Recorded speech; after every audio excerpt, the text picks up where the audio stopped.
ಮುಂದೆ ಇಚ್ಛಿಸಿದೆ ಅಂತಾದರೆ ಸಾಕೇತದ ಕೋವಿದಾರ ಧ್ವಜ ಅರ್ಧಕ್ಕಿಳಿಸಲ್ಪಟ್ಟಿದೆ. ಏನು ಅನಾಹುತ ಸಂಭವಿಸಿದೆ ಎನ್ನುವುದು ಸ್ಪಷ್ಟ. ಪುರಪ್ರವೇಶ ಮಾಡುತ್ತೇನೆ. ಪುರದಲ್ಲಿ ಶತ್ರುಷಿದರು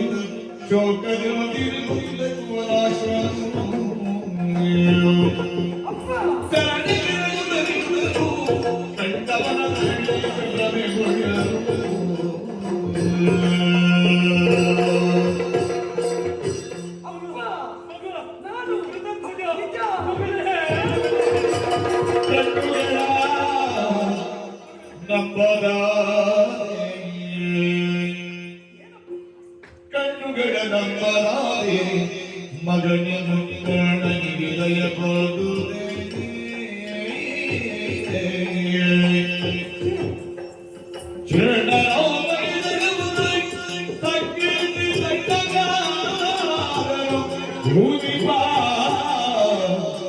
ಮಗನೇ ಧ್ವಜ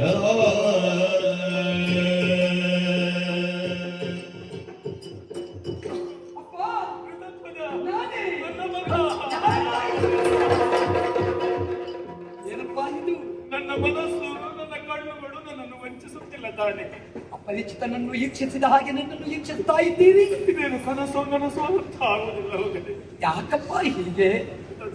ಇದು ನನ್ನ ತಪ್ಪಿ ಮತವಲ್ಲದೆ. ಅಮ್ಮ ಯಾರು ಕಾಣಿಸ್ತಾ ಇಲ್ಲ, ಏನಾಗಿದ್ದಾರೆ, ಎಲ್ಲಿ ಹೋದರು? ಮಗನೇ, ಬ್ರಾಹ್ಮಣೋತ್ತಮರೊಬ್ಬರು ಬಂದರು, ಸ್ವಾಗತಿಸಿದೆ. ಏನು ವಿಷಯ ಹೇಳುವುದಕ್ಕಿದೆ ಎನ್ನುವ ಹಾಗೆ ಆಡಿದ್ರು. ಮದಾಲಸೆಯನ್ನು ಕರೆಸಿಕೊಂಡೆ.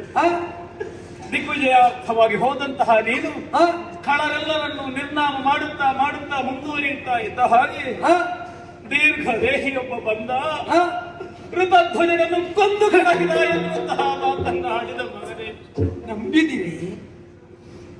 ನಂಬಿದೆ ಮಗು. ನಿಮ್ಮ ಮಗನ ಮೇಲೆ ವಿಶ್ವಾಸ ಇದೆ. ಶಿವದತ್ತವಾದ ಕುವಲಯವನ್ನಡರಿದ ನನ್ನನ್ನು ಗೆಲ್ಲುವವರಿದ್ದಾರೇನಪ್ಪ ಲೋಕದಲ್ಲಿ. ಮತ್ತೆ ಎಚ್ಚರಿಸಿದಳು ಮದಾಲಸ. ರತ್ನಹಾರ ಇರುವಲ್ಲಿಯವರೆಗೆ ಋತಧ್ವಜನಿಗೆ ಮರಣ ಇಲ್ಲ, ನನ್ನ ಗಂಡ ಜಯ ಎನ್ನುವ ಹಾಗೆ ಸಂತೋಷದಿಂದಿದ್ದಳು. ಆ ಕಾಲದಲ್ಲಿ ಬಂದಂತಹ ಬ್ರಾಹ್ಮಣ ನಿನ್ನ ಅಡಿವಾಗುವುದೇ ಎನ್ನುವುದಕ್ಕೆ ಸಾಕ್ಷಿಯಾಗಿ ರತ್ನಹಾರವನ್ನು ತೋರಿಸಿದ. ಮಗನೇ, ರತ್ನಹಾರವನ್ನು ತೋರಿಸಿದ. ಪ್ರವಹಿಸುತ್ತಾ ಇದೆ, ದೇಹ ತುಂಬಿಸುತ್ತಾ ಇದೆ. ಆಡನಾರ ಮಗನೇ, ಮದಾಲತೆ ಏನು ಮಾಡಿದಳು? ಗಂಡನನ್ನು ಕಳೆದುಕೊಂಡ ಬಳಿಕ ಪತಿವ್ರತೆಯಾದಂತಹ ನಾ ಬದುಕಲಾರೆ ಎನ್ನುವ ಹಾಗೆ ದೃಢ ನಿರ್ಧಾರಕ್ಕೆ ಬಂದು ಧಗಧಗನೆ ಉರಿಯುತ್ತಿರುವಂತಹ ಅಗ್ನಿಗೆ ದೇಹತ್ಯಾಗಲಾಗಿದೆ.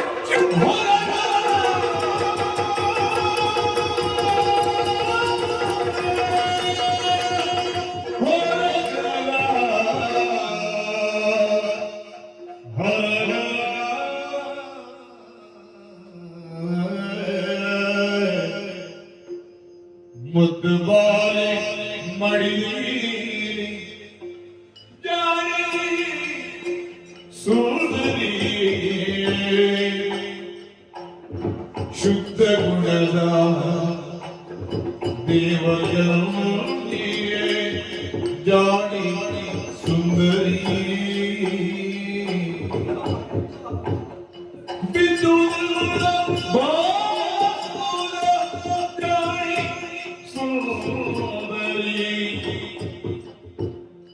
ಮಧುಕಾರಿ ಚೋಕರಿಗೆ ಮದಾಲಸ ಮದಾಲಸ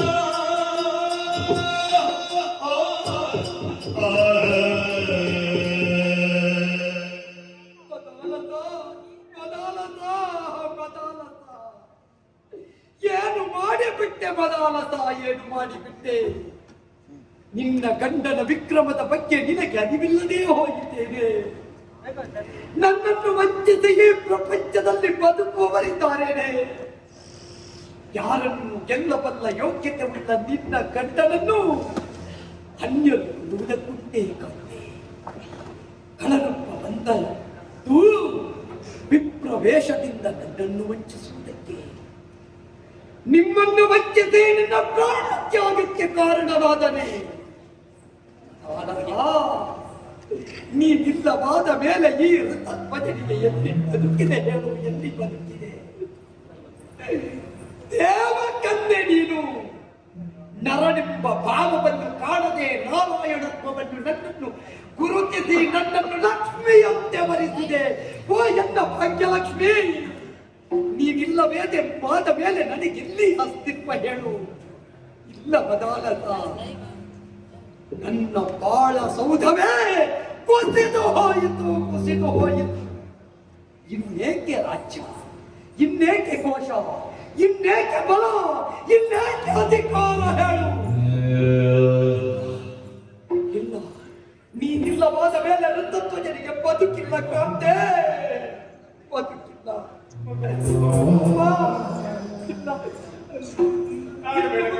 ಯಾವತ್ತು ನಿಮ್ಮ ಮಗ ಆಡ್ಬೇಡ ಮಗನೇ, ನನ್ನನ್ನು ನಾಥನಾಗಿಸಬೇಡ, ನನ್ನನ್ನು ಕುರುಡನನ್ನಾಗಿಸಬೇಡ ಮಗನೇ. ಪುಣ್ಯ ಭೂಮಿಗೆ ಬೇಕಾಗಿ, ಈ ಕುಲ ಗೌರವಕ್ಕೆ ಬೇಕಾಗಿ ನನ್ನನ್ನು ನಾನು ತೆತ್ತುಕೊಂಡರೆ ಭಗವಂತನೇ ನನ್ನ ಸತಿಯನ್ನು ಕಳಕೊಂಡನಲ್ಲ, ಕಸಿದುಕೊಂಡನಲ್ಲ. ನಿನ್ನನ್ನೇ ನಂಬಿ ಕೋಟಿ ಕೋಟಿ ಜನಮಾನಸ ಇದೆ ಮಗನೇ, ದಯವಿಟ್ಟು.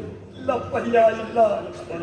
ದುಷ್ಟರ ವಧೆಗೆ ಬೇಕಾಗಿ ಅಶ್ವವನ್ನು ಕೊಟ್ಟಂತಹ ಪರಶಿವ ಮತ್ತೊಮ್ಮೆ ನನ್ನ ಸತಿಯನ್ನು ಕೊಡಲಾರೆ. ಪಡೆಯುತ್ತೇನೆಪ್ಪಯ್ಯ. ಒಂದು ನಿಮ್ಮ ಮಗ ಮತ್ತೊಮ್ಮೆ ಸಾಕೇತದ ರಂಗನಾಥ ಸ್ವಾಮಿಗೆ ಬೇಕು ಅಂತಾದ್ರೆ ಮದಾಲಸ ಸಹಿತನಾಗಿ ಬರ್ತಾನೆ. ಇಲ್ಲ, ಜನ ಬದುಕು ಬೇಡ ಮಗನೇ, ಗೊತ್ತಿಲ್ಲ. ಅವಸರಿಸಬೇಡ ಕಂದ, ಬೇಡ. ಪುರದ ಪುಣ್ಯವೇ ಹೊರಟು ಮಗನನ್ನು ಸೊಸೆಯನ್ನು ಉಳಿಸಿಕೊಳ್ಳುವಂತಹ ಭಾಗ್ಯದಿಂದ ವಂಚಿತನಾಗಿ ಬಿಟ್ಟೆ. ಏನು ಮಾಡೋಣ? ಜೀವನದ ಆಗು ಹೋಗುಗಳ ಲೆಕ್ಕಾಚಾರವನ್ನು ಬರೆಯುವಂತಹ ವಿಧಿಯೇ ಪ್ರತಿಕೂಲನಾಗಿ ವರ್ತಿಸಿದರೆ ಯಾರು ತಾನೇ ಏನು ಮಾಡುವುದಕ್ಕೆ ಸಾಧ್ಯ?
ಪರಮ ಪಾವನವಾದಂತಹ ನಾಗಲೋಕದ ಒಡೆಯನಾಗಿ ಅಶ್ವತ್ಥನ ನಾಮಕರೆನಿಸಿಕೊಂಡಿದ್ದೇನೆ. ಅದು ಸಭಾಸ್ಥಾನವನ್ನು ಪ್ರವೇಶ ಮಾಡಿದ್ದೇ ತಡ ನಮ್ಮವರೆಲ್ಲ ಎದ್ದು ನಿಂತು ಹೆಡೆಯನ್ನು ಮಿಂಚಿ ಗೌರವವನ್ನು ಸೂಚಿಸುತ್ತಾ ಇದ್ದಾರೆ. ಅವರನ್ನೆಲ್ಲ ಮಾನಿಸಿದವನಿದ್ದೇನೆ. ಹಾಗೆಂದು ಸಾಂಸಾರಿಕವಾಗಿ ಯೋಚಿಸಿದಾಗ ಉಭಯ ಗಂಡು ಮಕ್ಕಳನ್ನು ಪಡೆದಂತಹ ಭಾಗ್ಯಶಾಲಿ ನಾನು. ಹುಟ್ಟಿದಂತಹ ಮಕ್ಕಳಿಗೆ ಸುನಾಭ, ಸುನಂದ ಎನ್ನುವಂತಹ ಹೆಸರನ್ನು ಇರಿಸಿದ್ದೇನೆ. ಫಲವರತವು ನನ್ನ ಜೊತೆಯಲ್ಲೇ ಇರುವವರು ಮಕ್ಕಳು. ಇಂದಿನ ದಿನ ಕಾಣುವುದಿಲ್ವಲ್ಲ, ಎಲ್ಲಿ ಹೋಗಿದ್ದಾರೆ?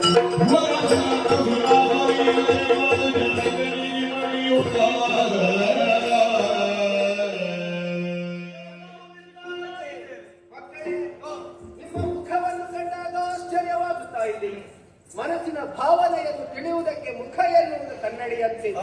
ಅನವರತವೂ ನನ್ನ ಬಳಿಯಲ್ಲಿ ಅತ್ಯಂತ ಸಂಚರಿಸುತ್ತಿರುವವರು ನೀವು. ಇಂದಿನ ದಿನ ಮುಖದಲ್ಲಿ ಕಳೆಯೇ ಇಲ್ಲ ಮಕ್ಕಳೇ. ಏನಾಯಿತು ಅಪ್ಪಯ್ಯ?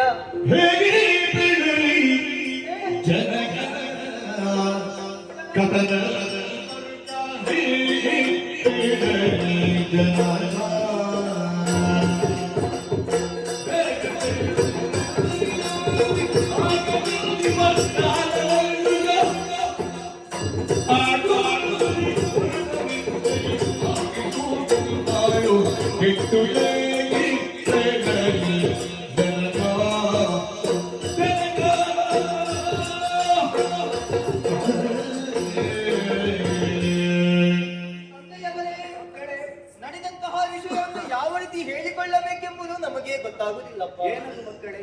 ಇಂದಿನ ದಿವಸ ನಿಮ್ಮ ಮಕ್ಕಳಾದಂತಹ ನಾವು ಈ ಹೊತ್ತು ನಿಮ್ಮ ಕಣ್ಣ ಮುಂದೆ ಇರುವುದಕ್ಕೆ ಕಾರಣ ನಮ್ಮ ಮಿತ್ರನಾದಂತಹ ಗೋದಾಶ್ವನಿದ್ದಾನೆ. ಹೌದೇ? ಆದರೆ ಇವತ್ತು ಅವನ ಪರಿಸ್ಥಿತಿ ತುಂಬಾ ಹಾಳಾಗಿ ಹೋಗಿದಪ್ಪಯ್ಯ. ಏನಾಯ್ತು ಅವನಿಗೆ? ಅಪ್ಪಯ್ಯ, ಅವನ ಮಡದಿಯಾದಂತಹ ಮದಾಲಸಿಯನ್ನು ಅವನು ಕಳೆದುಕೊಂಡಿದ್ದಾನೆ. ಆ ಕಾರಣದಿಂದ ಮಾನಸಿಕವಾಗಿ ವ್ಯಸ್ತನಾದಂತ ಆತ ಸರ್ವವನ್ನು ತ್ಯಾಗ ಮಾಡಿ ಎಲ್ಲೆಲ್ಲೆಲ್ಲ ಹೋಗ್ತಾ ಇದ್ದಾನಪ್ಪಯ್ಯ. ಅದಕ್ಕೆ ಅವರು ಸರಿಯಾಗಬೇಕು, ನಮ್ಮ ಮಿತ್ರ ಅಲ್ಲ. ಅವ ಸರಿಯಾಗಬೇಕು. ಹೌದು. ಈಗ ನೀವು ಇಲ್ಲಿಗೆ ಯಾಕೆ ಮೋರೆಯನ್ನು ಬಾರಿಸಿಕೊಳ್ಳುವ ಕಾರಣ ಉಂಟು. ಏನು? ಇದಕ್ಕೆ ನಾನಮುಖಿ ಎನ್ನುವಂತ ರಕ್ಕಸೆ ಕೈಯಲ್ಲಿ ನಾನು ಸಿಕ್ಕಿ ಒದ್ದಾಡುತ್ತಿರುವಂತಹ ಕಾಲದಲ್ಲಿ ಅವನೇ ಬಂದು ನನ್ನನ್ನು ಪಾಳುಗೊಳಿಸಿದವನು. ಹೌದಾ? ಈಗ ಅವನೇ ಕಷ್ಟ ಒದಗಿ ಬಂದಿದೆ. ನಮ್ಮ ಮಿತ್ರ ಅಲ್ವಾ ಅಪ್ಪಯ್ಯ, ಮಿತ್ರನ ಬದುಕು ಸರಿಯಾಗುದು ಬೇಡ. ಅದಕ್ಕೆ ನಾನೇನ್ ಮಾಡ್ಬೇಕು? ಮದಾಲಸೆಯನ್ನು ಬದುಕಿಸಬೇಕಪ್ಪಯ್ಯ. ಮಕ್ಕಳೇ, ಅಟ್ಟುಪಾವೀರನು ಸತ್ತೂರಿ ಪರಿಣತ್ತೆಗೆ ಬೆಳೆಯಾತು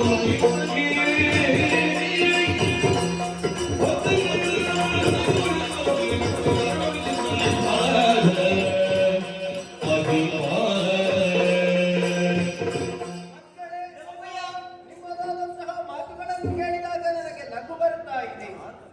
ಅಳಿದಂತಹ ಮದಾಲಸೆಯನ್ನು ಮತ್ತೊಮ್ಮೆ ಮರಳಿ ಬದುಕಿಸಬೇಕು. ಇದೆಲ್ಲ ನಮಗೆ ಸಾಧ್ಯ ಉಂಟೆ ಹೇಳಿ? ಬ್ರಹ್ಮದೇವ ಬರೆಯುವಾಗ ಆಕೆಯ ಹಣೆಯಲ್ಲಿ ಇಂತಿಷ್ಟೇ ಆಯುಷ್ಯ ಎನ್ನುವ ಹಾಗೆ ಬರೆದಿದ್ದಾರೆ. ಆಯುಷ್ಯ ಮುಗಿದು ಆಕೆ ಸತ್ತಿದ್ದಾಳೆ.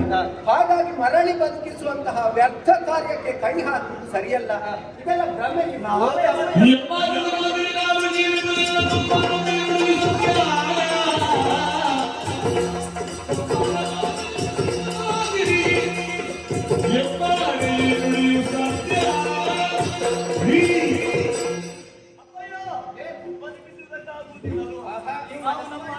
ಆಣೆಯಾಗಿ ಒಂದು ಮಾತು ಹೇಳುತ್ತೇವೆ. ಏನದು?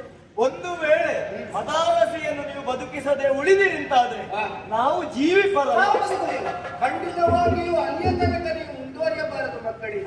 ನಿಮ್ಮನ್ನು ನನ್ನದಾದಂತಹ ಎದೆ ಎತ್ತರಕ್ಕೆ ಬೆಳೆಸುವುದಕ್ಕಾಗಿ ನಾನು ಪಟ್ಟಂತಹ ಶ್ರಮವಾದರೂ ಎಷ್ಟು ಹೇಳಿ. ನಿಮ್ಮ ಮಾತಿಗೆ ಮಣಿದಂತಹ ನಾನು ಮದಾಲಸೆಯನ್ನು ಬದುಕಿಸುವುದಕ್ಕಾಗಿ ಪ್ರಯತ್ನ ಪಡ್ತೇನೆ.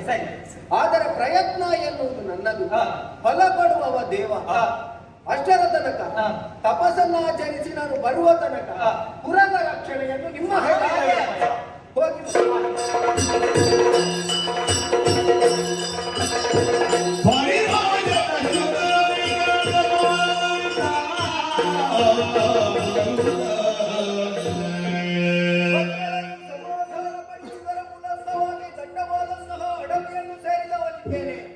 ಸಮೀಪದಲ್ಲೇ ಕಾಣುವಂತಹ ಸಲಿಲದಲ್ಲಿ ನಿಂತು ಶುಚೀರ್ಭೂತನಾದೆ.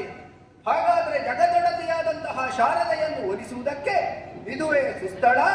ತಪಸ್ಸನ್ನಾಚರಿಸ್ತೇನೆ, ನೋಡೋಣ.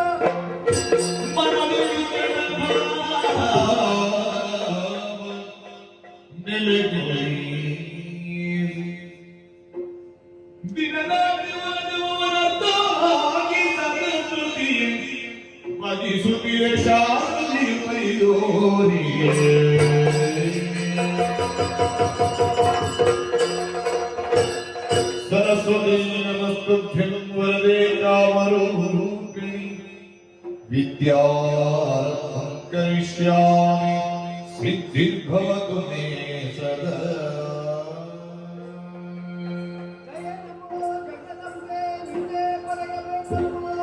मनमिಚ್ಚಿ ಬಂದೆ ನಾ ನಿನ್ನಯ ತಪಗೆ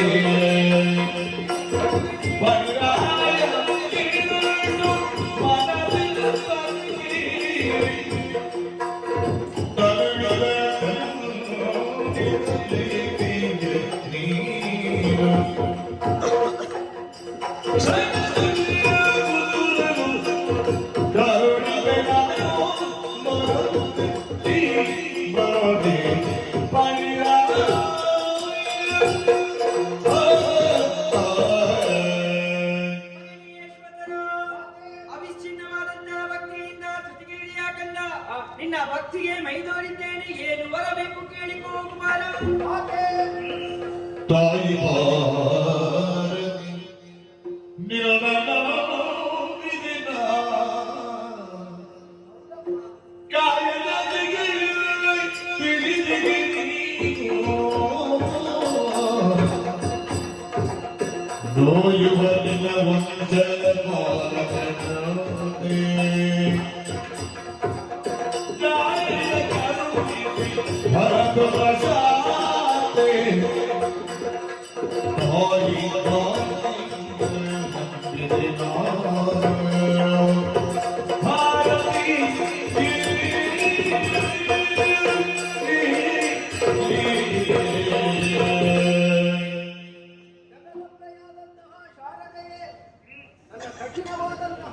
ಮಾತಿಗೆ ಒಲಿದು ಬಂದೆಯ ಮಾತೆ ಸತ್ಯ. ಕಾಯದ ಆಸೆಯೆಲ್ಲೂ ನನಗೆ ಖಂಡಿತವಾಗಿಯೂ ಇಲ್ಲ ಮಾತೆ. ನನ್ನ ಮಕ್ಕಳ ಮಿತ್ರನ ಮಡದಿಯಾದ ಮದಾಲಸೆಯನ್ನು ಮರಳಿ ಬದುಕಿಸಿಕೊಡಬೇಕಮ್ಮ. ಆಗದು ಕಣ್ಣ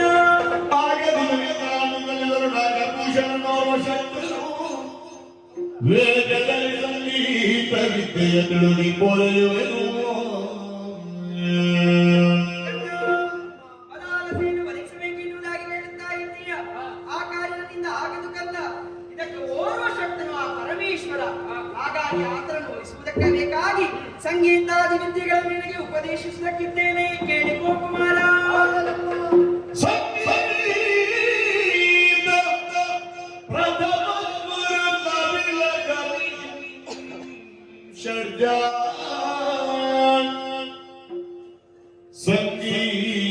ಸಂಗೀತ ಸುಸ್ವರ ಸಂಗೀತ ದ್ವಿತೀಯ ಸ್ವರವು ಋಷಭ ಸಂಗೀತ ಸುಸ್ವರವು ಸಂಗೀತ ಪ್ರಯಗಾದ ಮೇಷನಿಗಾದ ಸಂಗೀತ ಸುಸ್ವರವು ಸಂಗೀತ ಸ್ವರ ಕೌಚದನಿ ಮಧ್ಯಮನು ಸಂಗೀತ ಸುಸ್ವರ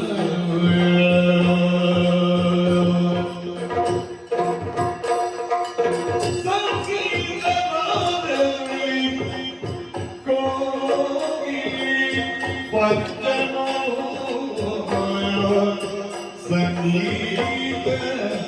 ಸುಸ್ವರ ಸಂಗೀತ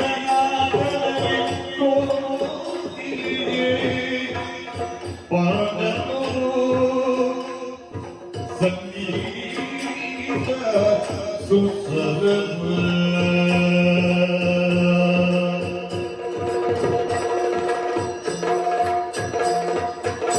ಸಂಗೀತ ಷಟ್ಸ್ವರ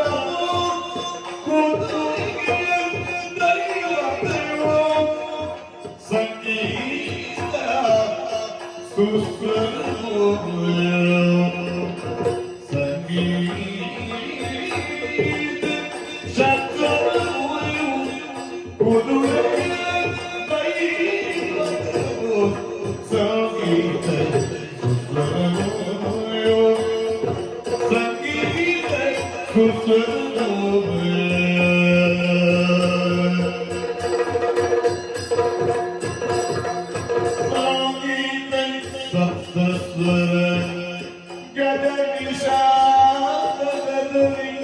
ಸಂಗೀತ ಸುಸ್ವರ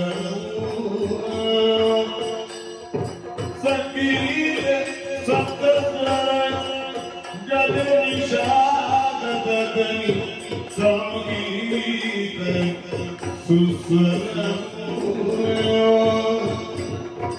ಸಂಗೀತ ಸರಿಗಮ ಪದನಿಸ ಸಪ್ತಸ್ವರ ಮೂಲ ಸುಜ್ಞಾನ